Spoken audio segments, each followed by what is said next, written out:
Hey everybody, Modelman here, and on the bench for March 2016, there's a few things going on. As you can see, these two are in various stages of painting going on. There's going to be touch-ups to go back to, so the black down here is not done. That needs to be redone if I don't do the edges in this gray as it is here. This guy has not been painted at all yet. I wanted to wait as long as possible for this black to cure and settle. However, it seems that no matter how long I waited on this, and it was a good week or two, the black still peeled up, as you saw, so I just have to bite the bullet and go ahead and start masking this. French satellite here, this is essentially a 3-footer right now, in that at 3 feet it looks pretty good. But you get close on the details here, and there's still little bits of sanding I have to do. A little bit more painting repair, and I still have to replace all those wires. But speaking of the French satellite, there's also these other 3 guys here. The Chinese is ready to go.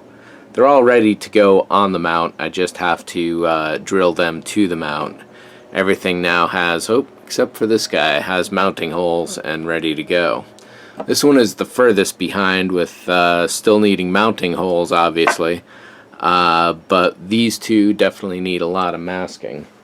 But as to mounting the models, again, that's where these guys are right now, is that because the surface can be damaged, even though I'm keeping them on this towel here in general, roll this in the light a particular way, and you can see a lot of just aberrations in the paint. It's still perfectly black paint, but yeah, so you can see like fingerprints or whatever noise is going on there that really don't want it to be going on.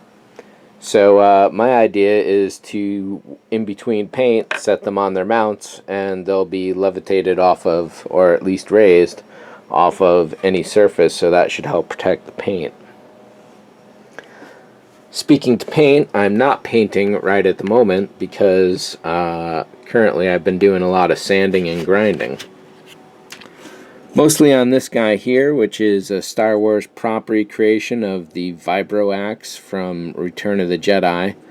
This top bit here used to be octagonal on the outer side until it was sanded down. And then this guy here used to have, essentially, if you took a tin can of the same size and shoved it in about ½ an inch showing, is basically the shape that was going on, and that had to be removed so this can be brought back to a smooth curve to fit back onto this pipe here. This central ribbed area needs to be raised, essentially, so my idea is to get a layer of Avis just that thick, roll it into place, and then as I've done all these markings here, once the Avis is set but not cured, say 3 hours, maybe 4, then I'll go with a razor blade while it's still relatively soft, carve out all these spaces, let it cure solid 24 hours later, then knock them free. And that should essentially be that. And then there's a final band of Avis that would wrap around the middle there.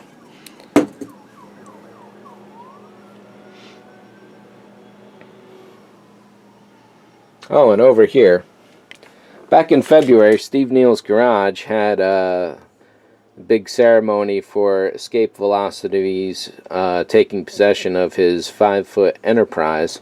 And if you happen to be in the Washington, D.C. area on July 1st through the 3rd, and their inaugural con, they want to do this yearly from here on out, Escape Velocity. Part Comic-Con, part Science Fest, all amazing. It's probably part sci-fi, part Science Fest, and with names like NASA and Goddard, and plus whatever else is going on as far as the sci-fi side of things go. Cosplay, Sci-Fi Film Festival, 3D scanning, next-gen VR, concerts, competitions. Looks like it could be a good time. So keep it in mind for the summer 2016. Oh yeah, and you might be thinking, didn't that used to be a 5-foot staff? Well, come on over here, and here's the rest of it. All cut up and modular for transportation. If you want to see more of that, head over to my Gears McTinkersome channel. And who have we here? Back with our loss of Pippin back in December, it was sometime in mid-January that I brought Hannah into our lives. She's a 9-year-old rescue cat. Within the last 6 months, she's had a terrible time. Pregnant, she was given up to the city shelter, where she was taken by the non-profit shelter that I got her from by October, had her kittens. They were all given up for adoption by December. Then I got her in January with what they claimed to be was mild calculus, and turned out to be the poor girl needed 6 full teeth removed. And she was in terrible pain. I almost wasn't going to take her because she was so lethargic and seemingly disassociated with anything that was going on. But when I met her, I knew. Hey, Hannah, baby. She's really friendly, but still getting used to the place. But her and Bean are just starting to get along really well and play fight. So it seems like they're a really good match. And at similar ages, they're doing pretty well. So we're very happy to have Hannah in our lives now. But we haven't figured out whether she's an administrator, a supervisor, or just general layabout. So you guys have it all. Everything you have seen on whatever project you've seen is basically where that project is right now as of today, March 28th. Yeah, so that is really about it for this month. Oh, and you'll notice that from about January 31st or so, right up until just a couple days ago, March 25th, I was doing nearly one video every day. And I had taken a couple weekends off initially, and so it kind of got kicked into early mid-February to late March. It was a solid 40-50 days of video uploads. Why? So if over on my YouTube page you go over to the About section, you'll see there's a bunch of milestones, subscribers, videos viewed, videos uploaded, and so on. On videos uploaded, the first date was August 2008, and that was 0 videos, of course. Then 4 years later, there was 1,000 videos. But now, another 4 years later, I'm just about to hit 500 videos uploaded in the same amount of time. And the last date that was recorded was on May 20th.